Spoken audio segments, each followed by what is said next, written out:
Left your temple and rich family to live in poverty and in deep religion. What exactly prolonged you to do so? Well, I wanted to find an answer to what caused all the pain and suffering in the world. And this was because, like, when I was 29, I left my compound and saw many weird stuff in the world, such as four very different men, to be honest. And each man had a different problem.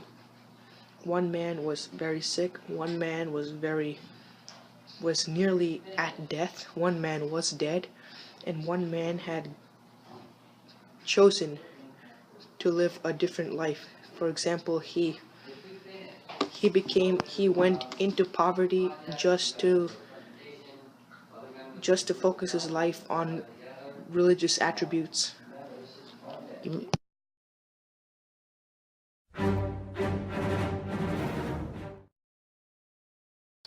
give me a brief summary of your venture to find out why people suffered in the world. So as I mentioned earlier, I left the compound at age 29.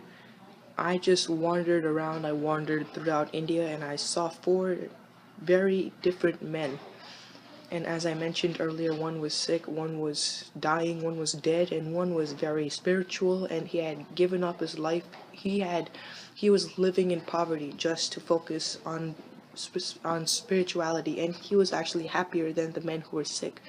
So this led Siddhartha Gautama, me, to focus his life on spiritual attributes and forget about the desires a human witnesses in his life. Why were you so isolated when you were so young by your father?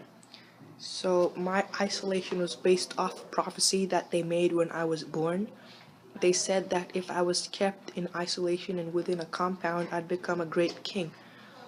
And they said if I was left into the world, I would become a great spiritual leader.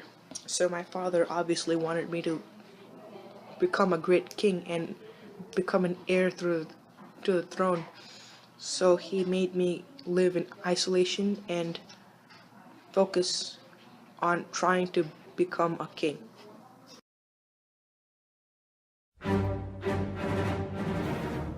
What are your Four Noble Truths and why do you want people to follow them? So the first noble truth is all people suffer and know sorrow. Then next, that people suffer because their desires bind them to the cycle of rebirth. Next, people could end their suffering by eliminating their desires. And last, one could eliminate desire by following the eightfold path. So if you follow these truths, you will become what I say, nirvana, or ultimate enlightenment, which people say that I have reached. What is your word for enlightenment again? So my word for enlightenment is nirvana, and my followers, believe that I have reached this already, and it's basically a state of freedom from the cycle of rebirth, and it's not a place like heavens, but a state of extinction. What and where was your first preaching? My first preaching was called Varanasi, and it was in northern India. And at that time, I just had 5 followers, and they all listened to my sermon. And so currently on that spot, I have built stupas or large stone mounds over the bones of Buddhist holy people.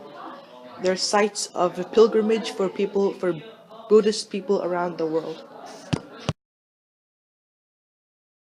What is a sangha?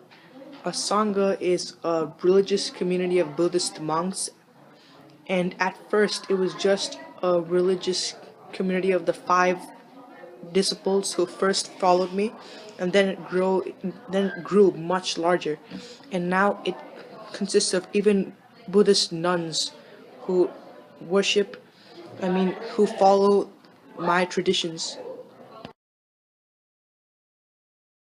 Thank you, the Buddha, for participating in this interview. You're very welcome, and just call me Siddhartha Gautama. It's much better for me, and we got to know each other. Thank you so much.